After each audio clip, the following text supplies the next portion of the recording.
Boys and girls, ladies and gentlemen, welcome back to Magic News with Magic Ridge. Today we are going to go over the adventures of the Forgotten Realms. Spoilers, it is the end of spoiler season. We're wrapping up here. This is probably the second to last day. Tomorrow will probably be the end of spoiler season. So today is the day before the last day, I believe. Before I get into spoilers, I just want to let you guys know, if anybody here is new, seeing this, checking out the spoilers, I have a current giveaway going on right now. You could win up to 3 booster packs delivered directly to your door anywhere in the world for free. All you have to do is subscribe to Magic Ridge YouTube channel and leave a thumbs up and a comment on the video I'm going to leave in the description. It's the last giveaway video. I'll pick the winners on July 14th. So you still have a little bit of time to enter if you'd like. 3 winners this time, so up to 3 people can win. I think there's only around 20 entries right now, so you have a pretty good shot to win if you enter. So good luck to those guys and girls and, everybody else that joins the giveaway. Good luck. May the RNG God be with you.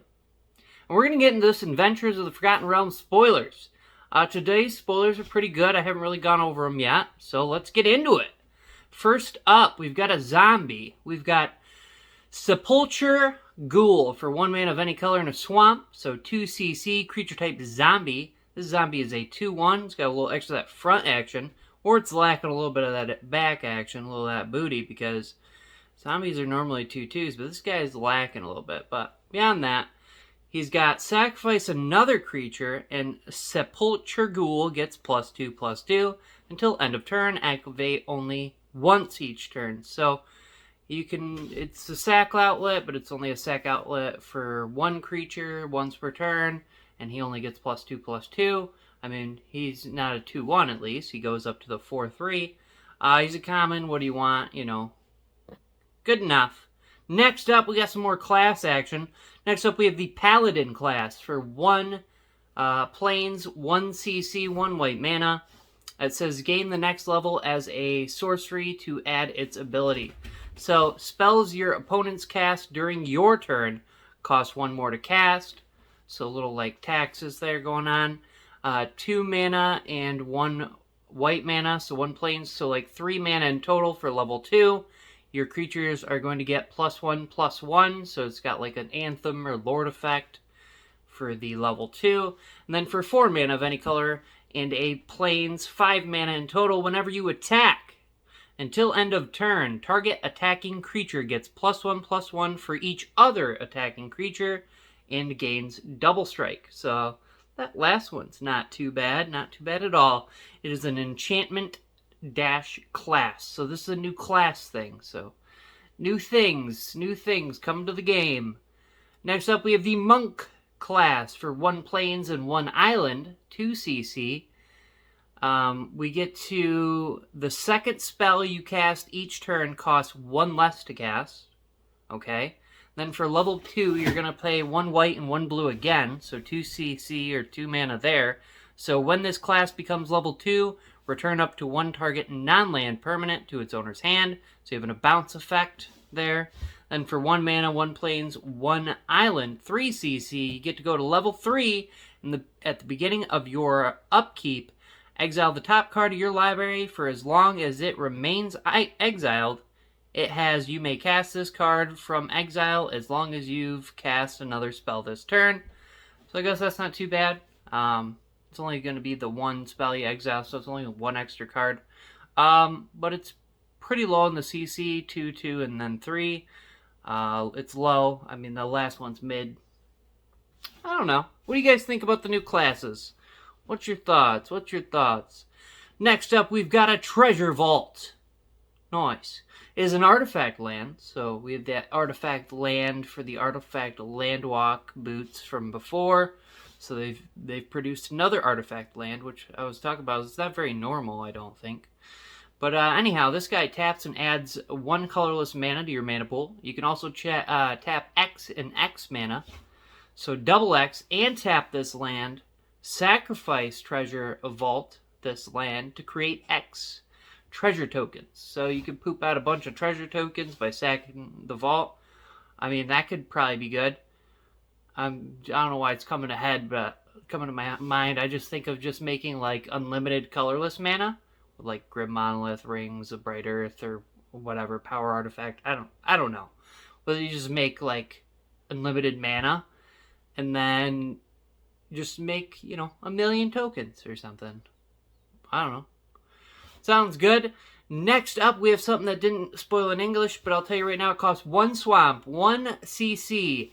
It's called Tricksters Talisman. It is a black artifact at uncommon. When equipped creature attacks, it gains Death Touch until end of turn, so apparently it's in a black equipment. When equipped creature attacks alone, defending player loses 2 life and you gain 2 life, and has an equip cost of 2. Not sure how I feel about that. It's like a little necklace with a skull in it. I just don't like the attacks alone, but some decks, just thinking off the top of my head right here, so like, I have the Ural, the Miststalker EDH. It's pretty much only that creature in the deck that attacks. So, I mean, that would be good for that if it had black in its color identity, but it doesn't. So we're just going to move along right here. We're going to go up to the Teleportation Circle, for 3 mana of any color and 1 planes, 4 CC in total. It is an enchantment. At the beginning of your end step, exile up to 1 target artifact or creature you control, then return that card to the battlefield under its owner's control. So you have like a blink type effect for ETBs, etc. here. That'll be pretty decent. Next up, we're going to move along to another rogue. We have a Soul Knife Spy for 2 mana of any color and an island, 3 CC. We have a creature type elf rogue that is a 3/2, has a little bit of that extra front action, probably that dagger. When Soul Knife Spy deals combat damage to a player, draw a card. Okay, alright. Moving along, we have some sort of goblin feller here. It's also not in English, so I do not know the name, but it looks very long. I could attempt to say it's, I believe, Spanish, but, we have Señor de los Benditos Hobgoblin. So we guys like some Spanish there or something. For 1 mana of any color and Mountain, 3 CC. It is a red creature. I'm pretty sure it's a goblin, to be honest with you. It's rare. Other goblins you control get +1/+1, so it is a goblin lord, so that's why I was assuming it was a goblin.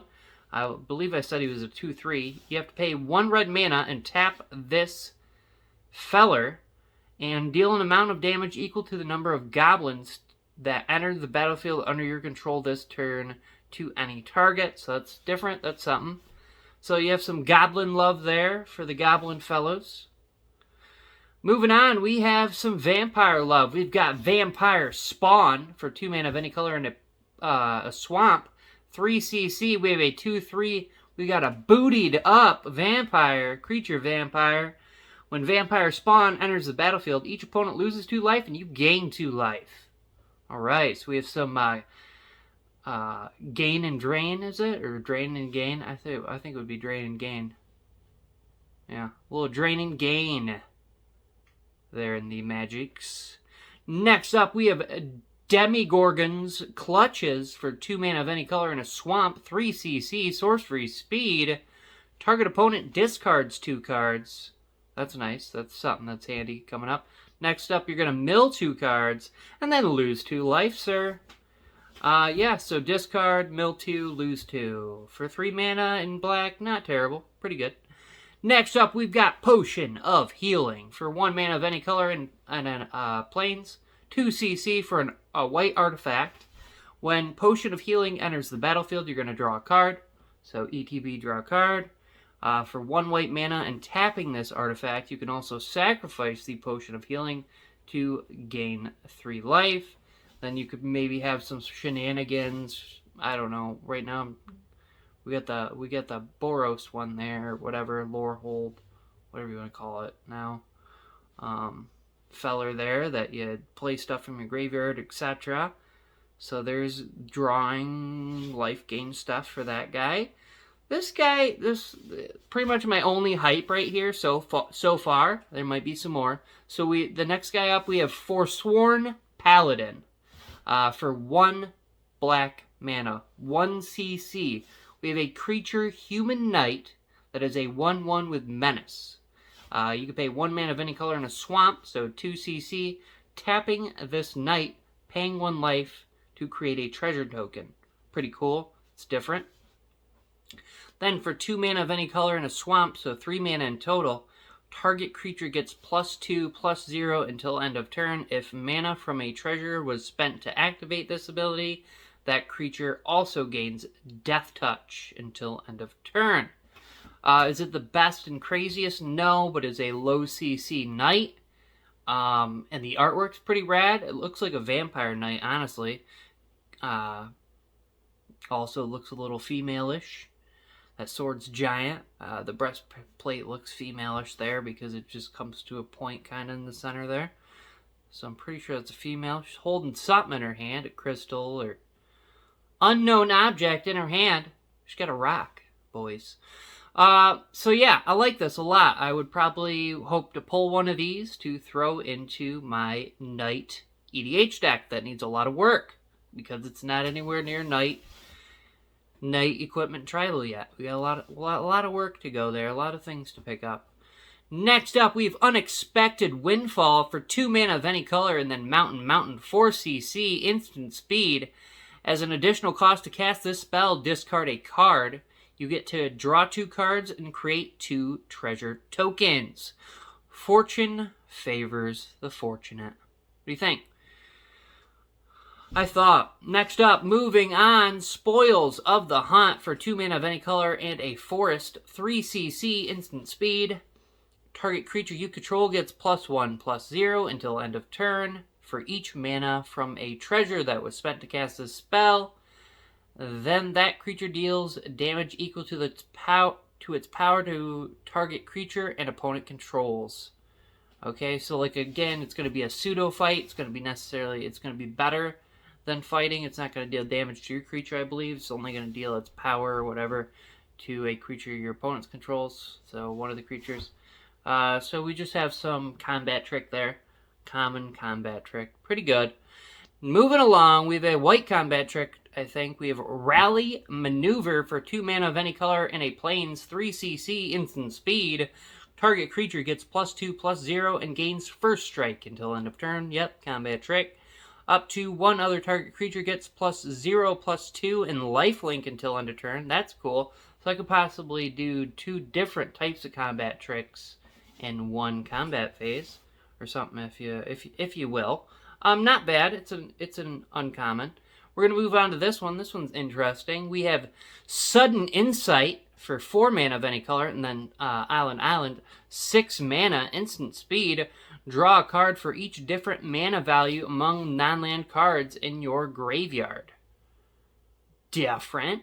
That's very different.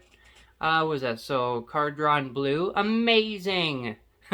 Moving right along to a green X spell, we have Long Rest for X mana of any color and forest. So 3+X, unknown CC, sorcery speed. Return X target cards with different mana values from your graveyard to your hand. If 8 or more cards were returned to your hand this way, your life total becomes equal to your starting life total. Exile Long Rest.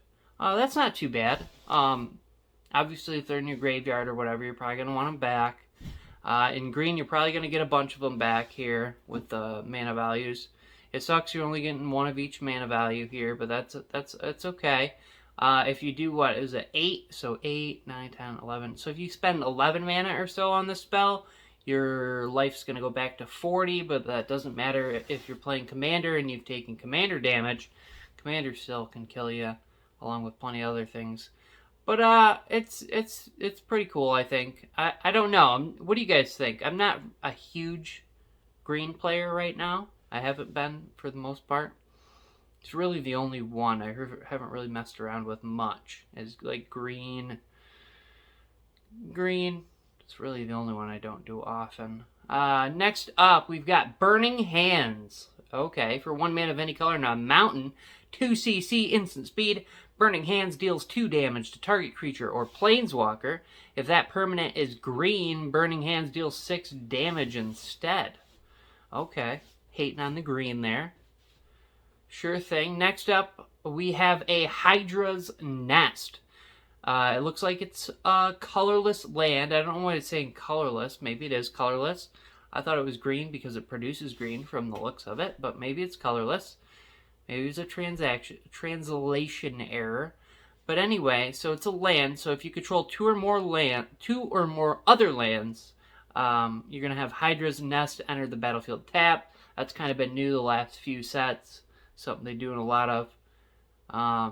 You can tap it to add a green mana to your mana pool. You can pay also X mana and a green mana, so X and a forest. And I believe the Hydra Nest becomes an XX green Hydra creature until end of turn. It is still a land. X can't be 0, so you can make a Hydra out of this land. I thought maybe it made Hydras, which would have been cooler, I guess. But, so you have a land that can turn into a Hydra, and potentially a very big one. So that's nice, that's nice. I'm pretty interested in this guy. So we have a fellow named Asarak,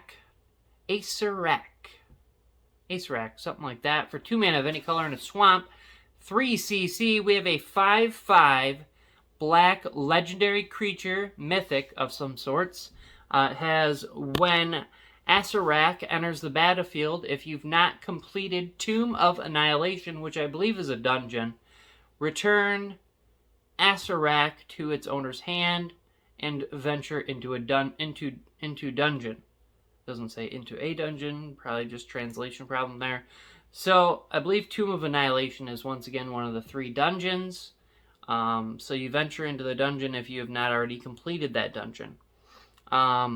Next up, it says whenever Asarak attacks for each opponent, create a 2/2 black zombie creature token unless that player sacrifices a creature. So you're going to make at least 2, or, well, I mean, if you're playing 1v1, you're only going to make 1, but hopefully you're going to make multiple black zombies unless other people want to sack creatures.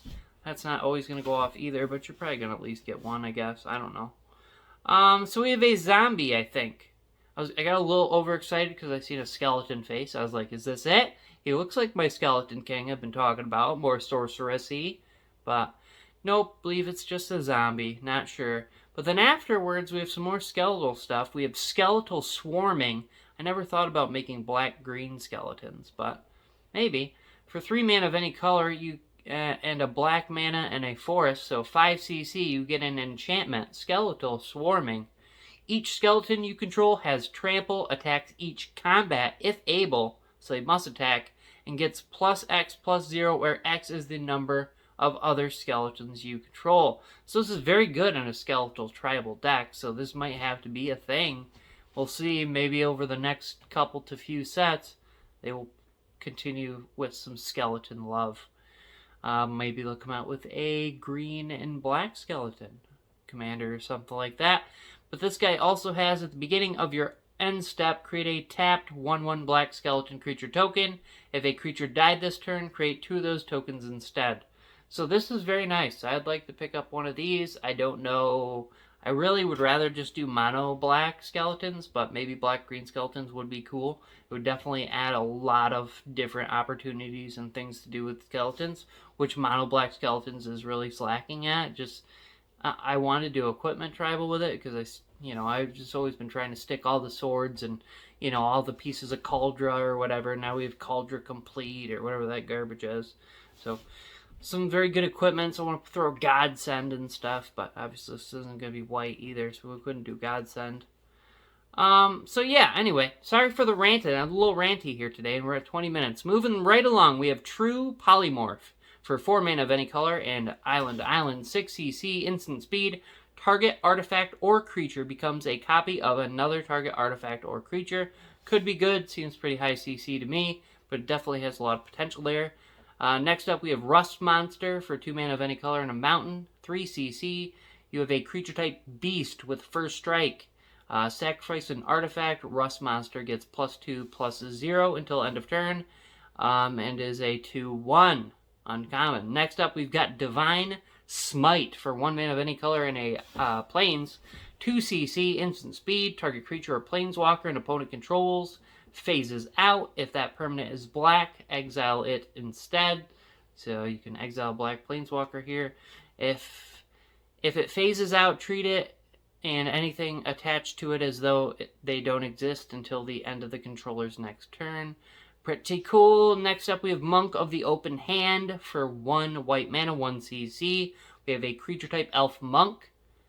It is a 1/1 and has a flurry of blows. Whenever you cast your second spell each turn, put a +1/+1 counter on Monk of the Open Hand.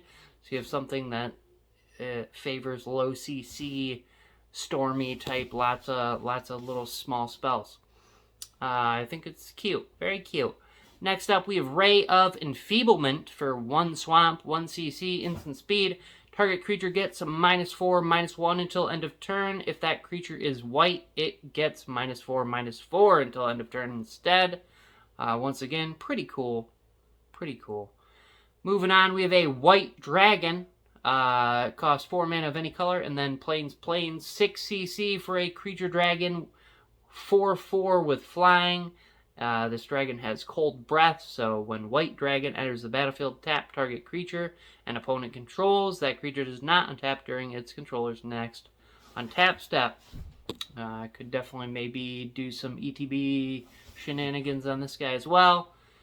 This guy, I don't know how to feel yet. Like I said, I did read a little bit on him and stuff because he looks interesting.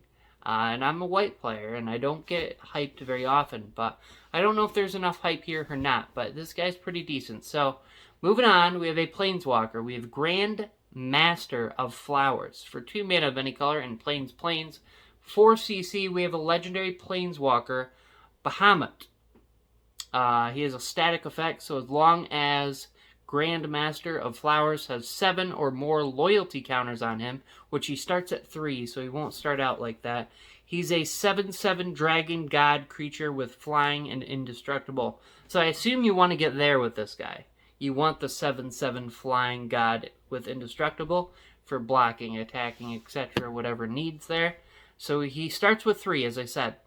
His +1 is target creature without first strike, double strike, or vigilance can't attack or block until your next turn. I'm not sure how I feel about that, but I mean, you're making it so things can't block, but if the thing has first strike, double strike, or vigilance, then, yeah. It has to target something without first strike, double strike, or vigilance. And then if you do, it can attack or block next turn. So you can stop for something gnarly from hitting you, or you can stop something from blocking something gnarly at yours. It also has another +1, so if you're not extremely fantastic about the last one, which I really wasn't, search your library and or graveyard for a card named Monk of the Open Hand, which we just went over that. That was that little elf monk that was a 1/1 that did some things. So you get to reveal it and put it into your hand. If you search your library this way, shuffle. So you can get a blocker, kind of. I don't know how I feel about that little guy either. He wasn't very good, the monk. I don't think. But I don't know. What do you guys think, man? What do you think about this? I mean, if he started out as a 7/7 god dragon flying indestructible, great. But get him there is going to be a friggin' nightmare. Okay, from the looks of it. Many turns. Next up, we have Wild Shape. So for 1 forest, 1cc, instant speed, you could choose 1. Until end of turn, target creature you control has the base power and toughness, becomes that creature type, and gains that ability. So you can make a creature become a 1/3 turtle with hexproof, a 1/5 spider with reach, or a 3/3 elephant with trample for all your needs. If you don't want your creature to die, if you want your creature to block a flyer, or if you want to trample through a couple extra damage or something with a small boy. I don't know. Yeah, there you go. Here we go with an equipment. We have Plate Armor for 2 mana of any color and a plains, so 3cc. We have an artifact equipment in white. Equipped creature gets +3/+3 and has ward 1. Very good. It has Equip 3. This ability costs 1 less to activate for each other equipment you control. That's not bad either, honestly. That's okay. You can get to a nearly free equipment cost and a heavy equipment deck. If it was a higher ward, if it was like Ward 6 or something like that, this would be absolutely amazing. But with Ward 1, it's just decent, you know. And the plate itself should also have like a high ward number too, I think. But just my opinion. So I think we're on to the last 3 spoilers of the evening, ladies and gentlemen. We have some sort of dragon. I'll go over the CC real quick. So it costs 4 mana of any color and mountain. So 6 CC for a 6/6 dragon. His name is Inferno of the Star Mounts, I believe. He is a red legendary creature mythic. I believe he's a dragon. This spell can't be countered, so can't counter him. He has flying and haste. He also has what looks to be fire breathing, but you can pay 1 red mana, and the Inferno of the Star Mounts gets +1/+0 until end of turn. When its power becomes 20 this way, deals 20 damage to any target. So if you can do this, if you can pump 14 mana into this, or find another way to make him hit 20 power for a cheaper way, you can also deal 20 damage to any target. I'm sure you might be able to find ways to really get this off. Now here's another thing I was just thinking off the top of my head. I don't really have a lot of time to do these things, and I usually ramble for the bad reasons. There's a little bug trying to fly in my mouth or something. So this is what I'm thinking. So I don't know how you get the mana or whatever. There are a lot of red treasure decks. There's actually a lot of those ones. You pay 3 mana, you get 5 out of them, whatever, etc. A lot of stuff like that, right?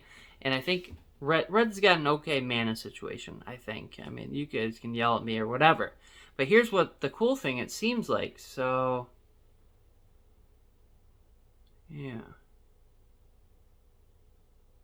Oh, okay. So maybe you can only use it once per turn. I was wondering if you could see... This is what I was wondering. So once you paid 14 mana or whatever and you did the 20 to it, I was wondering, can you pay a 15th mana and deal another 20? So I think you can, from how it reads, it seems like you could probably only deal 20 damage to any target once, because it's only when its power becomes 20. It doesn't say 20 or more. So yeah, forget what I was gonna say on that one. I don't think that'll work very good. Yeah. Next up, we've got some more equipment. We've got Hand of Vecna. For 3 mana of any color, 3 CC, we have a legendary artifact equipment. At the beginning of combat on your turn, equip creature or a creature you control named Vecna gets +X/+X until end of turn, where X is the number of cards in your hand. Has an equip cost of pay 1 life for each card in your hand. Okay. And it has an equip cost of just 2 mana as well. So yeah, whatever you think about that. Artwork's pretty rad. Moving right along, we have Eye of Vecna. For 2 mana of any color, 2 CC, we have a legendary artifact. When Eye of Vecna enters the battlefield, you draw a card and lose 2 life. Okay. And at the beginning of your upkeep, you may pay 2 mana if you do draw a card and lose 2 life. So I think this is definitely going to be playable. Okay. Definitely in like colorless decks and all the decks, maybe even white, that it's like really hard to get card draw. Even 1 card draw for 2 life is probably fine in a deck like Avacyn, or I don't know. I'm not necessarily going to throw it in Avacyn, but because there's other cards that I know that, like Lore Seeker's Stone or whatever it's called there, you can draw 3 cards pretty easily in any deck. As long as you don't have a hand, and even if you do, you just pay a little more mana to draw 3 cards. So that one's pretty good. So Eye of Vecna. Yeah, I think this is definitely, colorless decks, whatever. There's definitely going to be playable stuff for this. This is going to be playable. Card draw in any color with little downside. You're losing 2 life. So you're probably losing 1 more life than you'd probably want to. Especially in black, you usually draw 2 for 2 life. Right here, you're going to draw 1 for 2 life. But in some of those colorless decks, some of those white decks, whatever, that are lacking in card draw, it's probably going to be worth it. So pretty good spoilers today. I'm expecting this. I wrote some other stuff down for you guys. There's also another dude in here. There's actually, let's go over that. So there's actually another guy spoiled here. And he's actually a planeswalker, but he doesn't have an art. So I'll go over that guy with you really quick, if I can. Just have to go back to the right spoiler thing here. Oh, they actually have a picture of him on here. Well, I'll just go to that then. So anyhow, this is what we got. We've got a guy, and I'll probably get this picture if I can find it then, because there is a picture of him.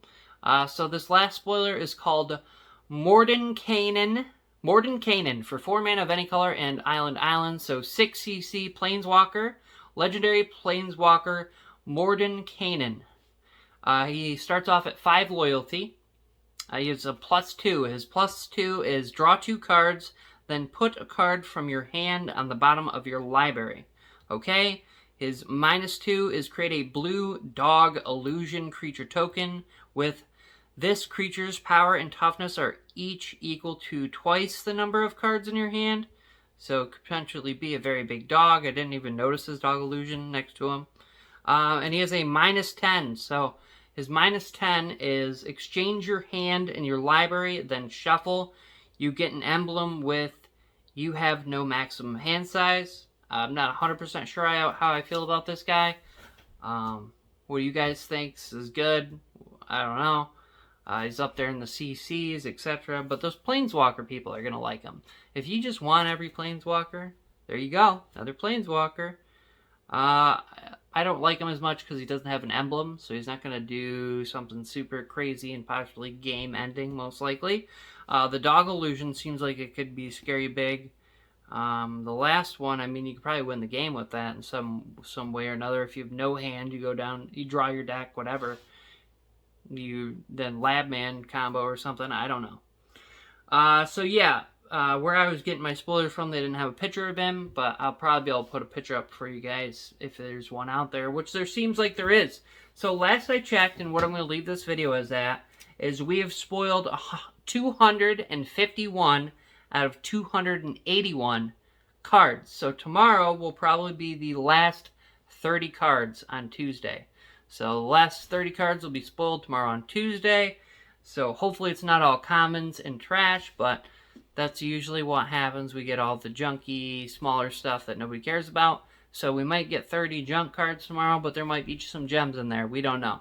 One day I think they'll start spreading out the commons and uncommons a little better, and you won't have this crap blowout at the end, where it's just like a bunch of commons, and you're like, yeah, at that point you don't care really. I mean, there could be some good commons, you never know. So good luck to all those who entered the giveaway. Thank you very much. I hope you win. Somebody's gonna win. 3 of y'all are gonna win. Keep your eye out for some more Magic the Gathering Arena mobile gameplay. We're gonna do a lot of that. I did get myself a little game card, so I do plan on cracking some packs on video at some point and making a deck, but I'm probably going to wait until Adventures hits the arena so I can do new content and everybody kind of is at my speed, so I don't have to play with like a disability right now, as it feels like doing Strixhaven drafts and stuff, because people are on their like 65th draft, people that stream drafts and stuff. They're up in their 60s and 70s and hundreds of Strixhaven drafts already. So once the new set hits the standard there, and I definitely kind of want to rather open those packs as well, the new stuff, just because there was some playable things, I think, definitely in like red, and there's definitely playable stuff in this set. So probably going to do that. Other than that, what else we got going on? New Commander deck this Friday is going to come out. Very good, very budget, very unique deck. I'll let you guys know right now what deck it is. It is going to be the... what is that? Maybe I won't tell you. It's a Planeswalker.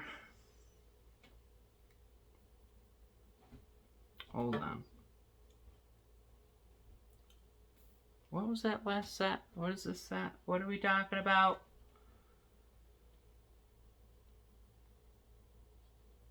I apologize, people. I shouldn't even have mentioned it. Oh, there we go. Gristh the Hungertide. So, I've got an EDH deck tech on Gristh the Hungertide coming up. along with a tapped out deck list for those who don't want to watch the video or whatever. Like tapped out, I'll make a list probably after this video, after editing and stuff. I'll make a list. We got to win with it, so you'll also be able to watch the gameplay on Commander Wars EDH.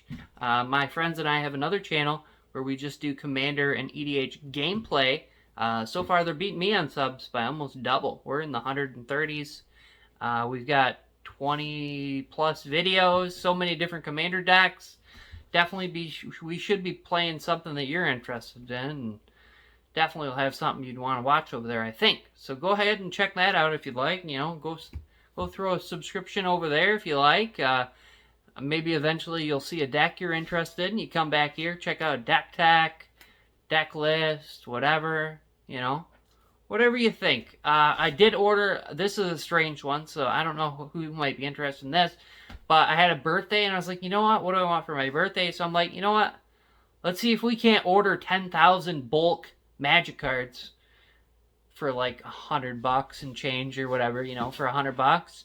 And let's do that. And I'm probably going to try to make some videos out of it. I mean, it's not a collection or like, you know, somebody didn't die and I didn't buy their, you know, collection on their deathbed or whatever. But, you know, 10,000 commons. I build over 40 commander decks a year.